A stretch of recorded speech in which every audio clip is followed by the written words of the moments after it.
sahabat-sahabat YouTube sekalian, bertemu kembali dengan saya Andri Komek ya, Andri Komek.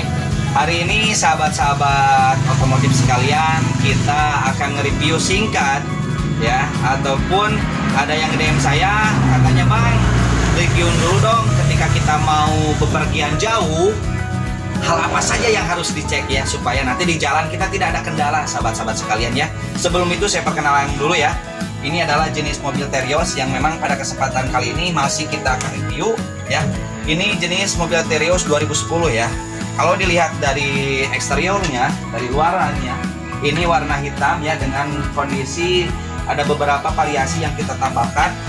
Yang pertama itu variasi yang kita tambahkan itu mengenai roda ya, atau ban ya, pelak. Ini kita sudah pakai pelak ukuran 16 ya. Dan juga kita tambahkan ini adalah salah satu jenis tempat penyimpanan barang ya. Ini untuk mempermudah ketika kita, soalnya mobil jenis Terios ini bisa digunakan untuk harian, bisa digunakan untuk keluarga karena memang dalamnya itu 3 baris jok. Dan yang ketiga itu bisa untuk kita pakai kerja, salah satunya kita membonceng orang dan lain-lain ya. Oke, sahabat-sahabat otomotif sekalian, langsung saja kita bahas apa saja hal-hal yang harus kita cek sebelum kita bepergian jauh ya. Jangan sampai kejadian di jalan itu mati mesin dan lain-lain lah, atau ada kendala. Oke, sahabat-sahabat sekalian, tetap standby. Mudah-mudahan informasi yang saya berikan ini dapat bermanfaat buat sahabat-sahabat YouTube sekalian. Tetap standby di channelnya Andri Komek. Like, comment, and subscribe. Oke sahabat-sahabat, karena memang saya sendirian, kita cek terlebih dahulu. Kita ketemu lagi nih dengan Terios 2010. Kita cek secara singkat keseluruhan sahabat-sahabat YouTube sekalian ya. Masih kinclong lah. Nah, langkah pertama ketika kita mau mengecek kendaraan kita ya, ini bagian interiornya nanti kita akan review di part kedua, dan setelah itu kita akan nge-review mobil-mobil yang lainnya. Ini dulu yang akan kita review. Sebelum kita melanjutkan, kita harus menarik dulu tuas untuk membuka kap mobil ya. Tuasnya di sebelah sini. Nah, ini sahabat-sahabat YouTube sekalian, ini tuas yang harus kita tarik. Kita tarik saja. Nah, sampai bunyi seperti itu. Ketika sudah bunyi, berarti si kap mesinnya itu sudah terbuka ya, sahabat-sahabat YouTube sekalian. Oke, kita lanjut. Dan mohon maaf ya ketika dalamnya ini sangat bersih. Oke sahabat-sahabat, kita lihat. Kita buka dulu. Kita akan buka dulu kap mesinnya. Oke sahabat-sahabat YouTube, kita akan buka kap mesinnya.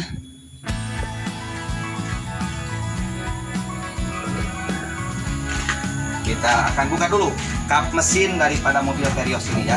Dengan cara gimana? Kita angkat ini ya sedikit, karena memang kita kehalang dengan bumper depan yang memang fungsinya ini untuk menjaga supaya nanti takut ada benturan, si bodi bumper ini tetap aman. Oke sahabat-sahabat, marilah kita menjaga kendaraan kita dengan baik. Kita angkat ya. Lengan sebelah kanan kita dimasukkan ke dalam karena di sini ada pengailnya. Angkat saja kailnya, terbuka. Nah, kalau sudah terbuka seperti ini, hati-hati. Kita harus ambil dulu tempat untuk menyangga daripada sikap mesinnya ini. Oke.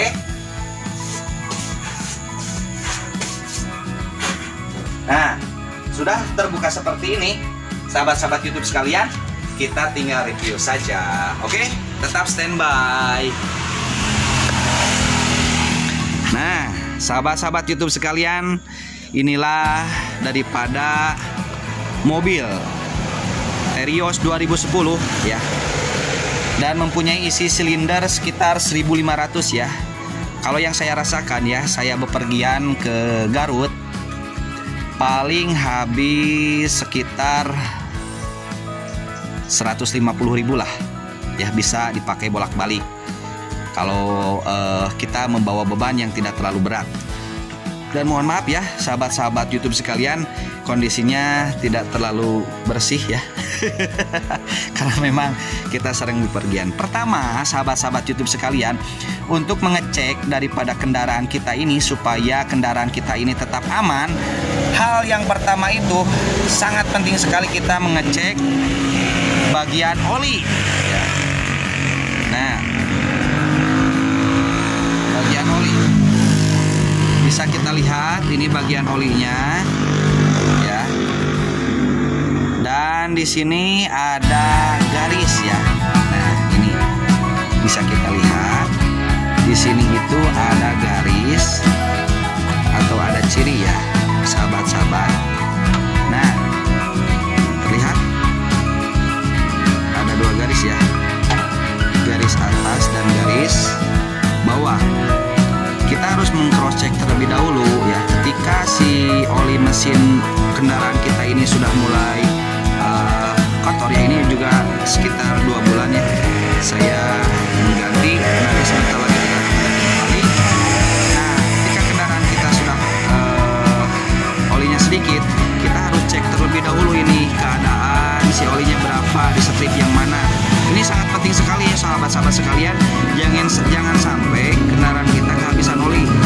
Memang kendaraan ini belum ringnya belum kena masih, tapi tetap dengan keadaan dan kondisi yang sering kita pakai, ini akan berdampak, apalagi tingkat kekentalan dari oli yang kendaraan kita pakai itu ya. Langkah pertama kita harus mengecek di bagian oli terlebih dahulu.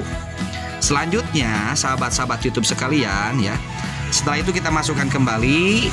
Nah, kalau sudah mengecek keadaan daripada olinya, ini masih bagus ya, di strip yang kedua masih aman. Yang ketiga ini perlu sekali, ini demi keamanan kita, keselamatan kita, kita ini harus mengecek terlebih dahulu keadaan minyak remnya ya. Ini sangat penting sekali sahabat-sahabat sekalian. Kita harus cek dulu dengan cara seperti apa sahabat-sahabat. Kita buka dulu ya. Kita buka dulu. Nah, di sini biasanya ada ciri ya. Nah, bisa saya tunjukkan, ini ciri dari max. Kalau max berarti maksimal. Keadaan si minyak remnya ini masih penuh. Tetapi ketika kita mengecek kendaraan kita, si minyak remnya sudah berada di min, hati-hati sahabat-sahabat sekalian, kita harus menambahkannya. Supaya apa? Supaya aman dan tertib ya. Kalau sudah kita cek sebelum kita bepergian, kita tutup kembali, jangan lupa ya. Kita tutup kembali, pastikan ini rapat sahabat-sahabat YouTube sekalian. Setelah itu, setelah oli mesin, yang kedua minyak rem. Nah, ini yang tidak kalah. Soalnya saya dulu pernah kejadian ya, nganter guru saya berangkat ke Tasikmalaya, dan ternyata si radiatornya ini ya, radiatornya ini sudah sedikit rembes atau bocor. Nah, sahabat saya tidak ngasih tahu terlebih dahulu ya. Sesampainya di sana ternyata pas saya cek ini ternyata sudah habis. Hampir saja saya kena batunya gitu ya. Jadi saya dulu isi dulu, karena memang darurat, saya isi dengan aqua air putih ya. Itu bisa kalau tidak ada air radiator secara yang diharuskan. Nah, setelah itu kita harus cek dulu nih di tempat penyimpanan atau tempat pengumpulan ya, tempat kita mengisi ya. Jangan sekali-sekali sahabat buka dari sini. Kalau kita buka dari sini, apalagi dengan keadaan panas, yang dikhawatirkan itu si airnya itu akan keluar dengan otomatis ya. Itu yang tidak kami harapkan. Jadi sahabat-sahabat bisa mengeceknya itu dari keadaan yang ada di sini. Kita lihat air radiatornya. Wah, masih banyak ya.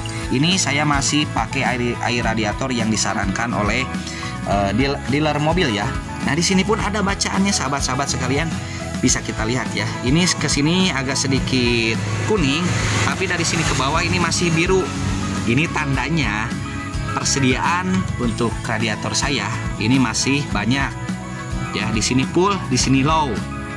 Oke, sahabat-sahabat YouTube sekalian, itu saja secara singkat sebelum kita bepergian jauh harus dicek terlebih dahulu supaya perjalanan kita aman, tentram, dan selamat sampai tujuan. Buat sahabat-sahabat sekalian, jangan lupa di like, di komen, dan di subscribe channel YouTube-nya Andri. Salam otomotif, salam bahagia, dan salam semangat buat kita semua. Mudah-mudahan nanti saya akan review kembali di kendaraan-kendaraan yang selanjutnya. Terima kasih buat sahabat-sahabat YouTube sekalian. But that's alright.